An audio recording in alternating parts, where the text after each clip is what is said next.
How my attempt to fix my marriage uncovered an unbelievable truth. Chapter 1.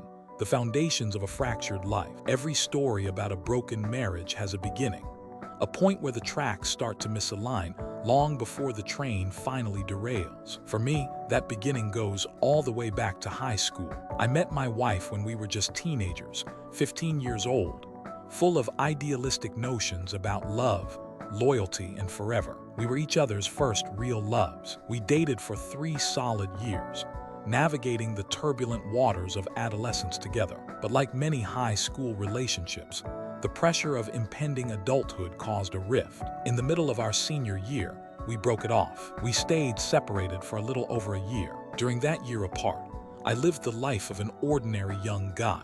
I dated a little, spent time finding out who I was outside of our relationship, hooked up with a few people, but mostly just hung out with my friends. It was nothing serious, just the typical behavior of a young man learning to stand on his own 2 feet. But the history between my high school sweetheart and me was powerful. Eventually, our paths crossed again. The old spark was still there, burning just as bright as before. We decided to give it another chance, and for a while, everything felt absolutely perfect. When we turned 21, our lives shifted dramatically. We welcomed our first child, a beautiful daughter, into the world, and we officially tied the knots of marriage. My daughter's birth changed everything for me. Before her arrival, I was a nerdy, unmotivated video game slacker who didn't care much about the future. Overnight, I transformed into a highly ambitious IT professional. I realized I had lives depending on me. I found an entry-level job in tech,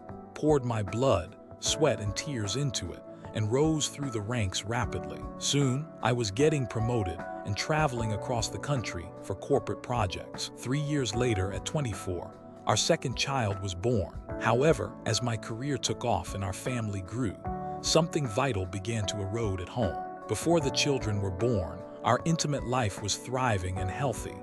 We were close, connected, and intimate multiple times a week. But after the birth of our second child, that connection completely vanished. Intimacy dwindled to once every few months, and eventually it stopped altogether. I felt incredibly lonely, rejected, and emotionally starved, though I kept telling myself that this was just a phase of parenthood. Chapter 2. The distance and the distraction. It was during this period of profound isolation that I made the worst mistake of my life. While traveling for work at one of our remote corporate locations, I met a woman who worked for the same company. We started talking, and it quickly became apparent that we were living parallel lives. She was also young, married, had young children, and was experiencing a completely cold, affectionless marriage. What started as innocent office camaraderie quickly spiraled into something else. We were both lonely, and we both felt invisible in our own homes. We made a mutual, conscious decision. We told ourselves that we still loved our respective spouses,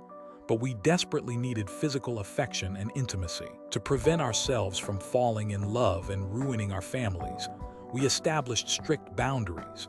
We would only be intimate when I was in town for business. When I was away, we would only text as regular coworkers, keeping things strictly professional with occasional light flirting. This arrangement allowed us both to explore sides of our adult lives that we had never felt comfortable sharing with our spouses. It was an escape from the crushing weight of domestic rejection. This arrangement continued for about a year and a half, resulting in roughly 6 physical encounters over that period. But a conscience is a heavy thing to carry. Eventually, the guilt became unbearable for both of us. We looked at our lives and realized that using another person to fill a void wasn't a real solution. We mutually agreed to end the arrangement. We decided that we needed to refocus all of our remaining energy, time, and devotion back into our marriages to try and fix the root causes of our unhappiness. And that is exactly what I did. I returned home and completely dedicated myself to my wife. I threw everything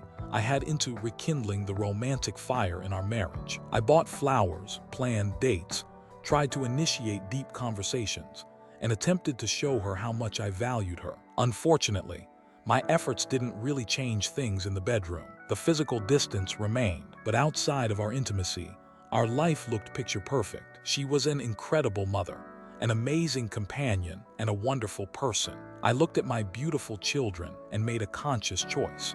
I could live with a low-intimacy marriage because my family was worth it. I made a solemn vow to myself to remain absolutely faithful for the rest of my days. And for years, I kept that promise. Chapter 3. The Discovery and the Lockdown. Then 2 years ago, the past caught up with me. While using our shared family laptop, my wife stumbled across an old video file that I had foolishly failed to delete. It was a recording of me and the woman from my business trips. The confrontation was explosive, devastating, and entirely justified. Seeing the pain and betrayal in her eyes broke something inside of me. I didn't try to make excuses. I didn't try to minimize what I had done, and I didn't gaslight her. I came completely clean about everything. I admitted that I was entirely in the wrong, and I told her I would do absolutely anything it took to prove that I could be a safe, trustworthy partner again. My wife, deeply wounded, established a series of incredibly strict requirements for us to remain together. She demanded total transparency and a complete overhaul of my lifestyle. I accepted every single condition, without a moment of hesitation or question. I completely stopped hanging out with my friends, cutting off my social support network entirely. I uninstalled and abandoned all video games, which had been my primary stress relief for a decade.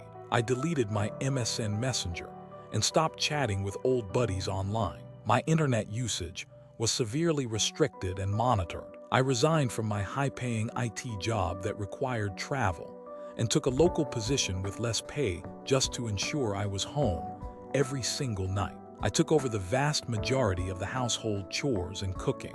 I gave her full, unrestricted access to my personal and professional emails, text messages, and call logs. I looked at these rules not as a punishment, but as a necessary bridge to rebuild her shattered trust. I willingly turned my life into a digital and social prison, because I believed that a reformed husband should be willing to sacrifice his freedom to heal his wife's heart. 2 years passed under this regime. I kept my head down, worked hard, loved my kids, and remained completely faithful. In total, it had been over 3 years since the infidelity had actually ended. Yet, as the months rolled by, I began to realize that my total submission was achieving absolutely nothing. The atmosphere in our house hadn't softened. My wife remained incredibly distant, cold, and deeply suspicious of my every move. We tried couples counseling for about 6 months. During those sessions, the licensed family therapist explicitly stated that she saw massive,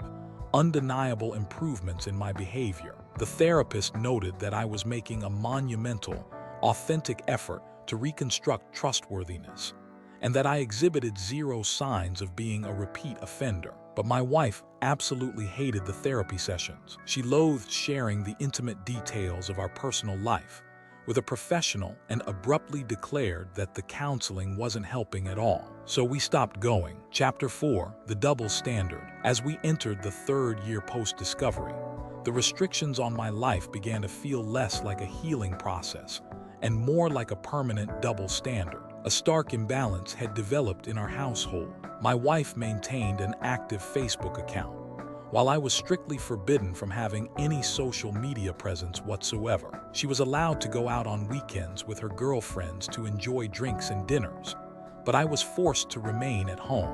If I wanted to play a video game, it had to be a strictly offline, single-player game, ensuring I had no way to communicate with any other human being in the digital world. I was drowning in isolation. The only joy I had left in my life was spending time with my 2 youngest children. I poured all my love into them, terrified of the alternative. I was gripped by an overwhelming fear of losing my family, of becoming a weekend-only father, or worse, watching some other man move into my house and raise my children as their stepfather. That fear kept me compliant. It kept me quiet. Then, an unexpected event triggered a shift in my perspective. An old female acquaintance from my high school days tracked me down online. She didn't know my marital situation, and she made it explicitly clear that she was looking for an uncomplicated physical relationship. Without a second thought, I firmly told her no. I shut the conversation down immediately. But after I closed that laptop, a heavy thought settled in my mind. The interaction made me realize that despite being isolated and locked down, I still possessed the moral clarity to do the right thing. It made me look at my marriage and wonder, how long am I supposed to serve this sentence? At what point do I deserve to find happiness again? I was entirely willing to work for my marriage, but I refused to spend the next 50 or 60 years of my life walking on eggshells, constantly apologizing, and living as a second-class citizen in my own home. I still loved my wife deeply, but the current situation was utterly unsustainable. Chapter 5, The Seed of Doubt. I decided to turn to an online community for anonymous perspective. I posted my dilemma, expecting to be universally condemned as a former cheater. To my surprise, many people pointed out that while my past actions were wrong, the current dynamic of our marriage was no longer about rehabilitation. It had devolved into psychological control. Armed with the support of objective perspectives, I decided to take a brave step forward. On a Thursday evening, I sat my wife down for a serious conversation. I told her calmly that I loved her, but that I was not a prisoner, and she was my partner, not my warden. I explained that I had needs and desires that were completely neglected, and that if our marriage was truly going to survive, we had to transition from punishment to genuine reconciliation. To my amazement, she took the conversation incredibly well. She listened quietly, seemed genuinely empathetic, and explicitly acknowledged the massive amount of personal growth and hard work I had put into myself over the past 24 months. We even agreed to look for a brand new marriage counselor to give therapy another chance. For the first time in years, I felt a wave of profound relief. I felt like we had finally achieved a major breakthrough. But amidst the advice I received online, one specific comment from a stranger refused to leave my mind. The user wrote that he had experienced an almost identical situation. He had cheated, confessed, and was placed on an absolute military-style household lockdown by his wife. Years later, he discovered that during the entire time she was punishing him, she was actually conducting an affair of her own. The user explained that her extreme restrictions on his life weren't born out of protective hurt, but rather out of her own immense guilt and a desire to project her actions onto him. At first, I dismissed the comment. My wife was a good, moral person. She wouldn't do that, but the thought kept scratching at the back of my brain, keeping me awake at night. Why had she kept me under house arrest for 2 long years? If she supposedly wanted to move forward, why was she so adamantly opposed to professional therapy? The paranoia became too heavy to carry. On Thursday afternoon, driven by an impulse I couldn't control, I installed a stealth monitoring software, a keylogger, onto our shared family laptop. Chapter 6, The Unraveling. On Friday night, I tested my new boundaries. I made plans to meet up with some old friends I hadn't laid eyes on in over a year. My wife was apprehensive, but she agreed it was a necessary step for my mental health. Determined to show her that her trust was well placed, I followed every rule of good faith. I barely touched any alcohol.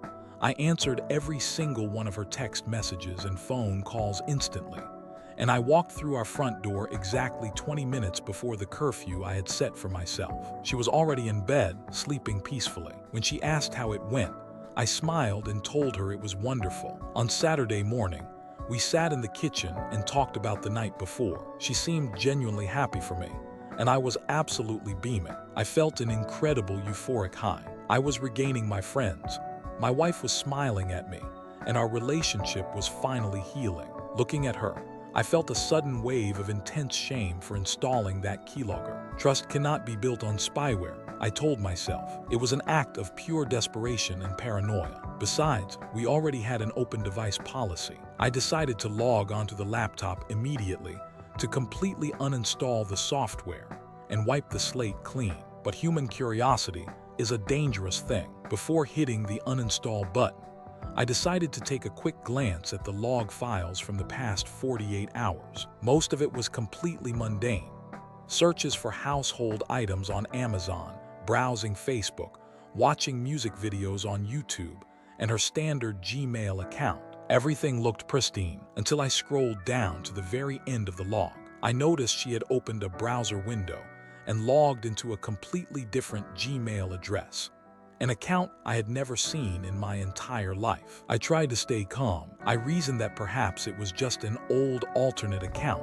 She used to avoid spam when signing up for rewards programs. I used the credentials captured by the log to sign into the account. The inbox was completely empty. There were no promotional emails, no spam, no updates. It looked like a ghost account, but then my eyes drifted to the custom sidebar folders. Near the bottom, there was a folder labeled tax information. When I clicked on that folder, my heart stopped. It was completely filled with hundreds of emails. None of them had anything to do with finances. Every single message was a detailed, explicit exchange between my wife and a man named Steve. I opened the messages, and the words began to blur together. They were filled with graphic descriptions of physical encounters, intense expressions of desire, and plans for future secret meetings. Phrases like "last weekend" was unforgettable littered the screen. After reading through about 30 of them, a physical sickness washed over me. I couldn't breathe. I quickly created a brand new, secure email account of my own, forwarded every single message from that folder to myself, and meticulously cleared the browser history to ensure my tracks were completely hidden. As I sat there processing the raw data of the emails, I began to look closely at the timestamps. What I discovered shattered my reality into a million unfixable pieces. This secret relationship hadn't started after my infidelity. The emails dated all the way back to a year before our son was born. This meant her affair had been ongoing for nearly 4 continuous years, starting a year and a half before I had ever stepped out of our marriage. A horrifying realization struck me like a physical blow. If she had been intimately involved with this man for that long, are my children actually mine? Is my son mine? Is my baby girl mine? I lost complete control of my emotions. I ran out of the house, threw myself into the driver's seat of my car, drove to an empty parking lot, and wept uncontrollably for 2 hours. The psychological agony was paralyzing. I was trapped in a nightmare where my entire life, my fatherhood, and my sacrifices were built on a foundation of absolute lies. Chapter 7, The Confrontation. I eventually forced myself to drive back home, trying to maintain a mask of normalcy. When I walked through the door, I found my wife's best friend sitting in our living room. They announced they were heading out to catch an evening movie. Still in a state of profound psychological shock, I simply nodded and let them leave. I needed the quiet house to figure out my next move. Once the kids were fast asleep, I opened the laptop and logged back into her secret account. My stomach turned when I saw a new sent message. She had emailed Steve just 4 hours prior, right before leaving for the theater. She told him that she would have a clear 1-hour window right after the movie ended to meet up with him in secret. I looked at the clock. The movie was ending right now. I grabbed my phone and dialed her number. It rang out to voicemail. I called again and again. I called her 10 times in a row, my heart hammering against my ribs. No answer. Total silence. At 1:00 a.m., I was sitting alone on the living room couch in the pitch dark. The front door clicked open and she walked in. She startled when she saw me sitting there, asking me if everything was all right. I stood up slowly, walked right up to her and looked her dead in the eyes. "I'm fine," I said, my voice eerily calm. "Why didn't you pick up your phone?" She blinked, offering a practiced excuse. "Oh, it was a movie. You know you can't talk in the theater. And then we went to a bar for a quick drink, and I forgot to check my bag." She turned to walk toward the staircase, assuming the conversation was over. "How is Steve doing?" I asked. The effect was instantaneous. Every ounce of color drained from her face. She froze on the bottom step. Your Uncle Steve," she stammered, her voice trembling. "No," I replied, the anger finally breaking through my calm exterior. "The Steve you just got done with 20 minutes ago. How is he?" I found the secret Gmail account. I saw the schedule you sent him before the movie. "I know everything." She didn't say a single word. She simply burst into hysterical tears and fled up the stairs into our bedroom. I followed her. What followed was a 4-hour descent into emotional chaos. Cornered by the digital evidence, the full truth finally spilled out of her. She admitted she had met him years ago, when he was hired as a temporary worker at her old job. I looked at her, crying on the edge of the bed, and asked the question that was tearing my mind apart.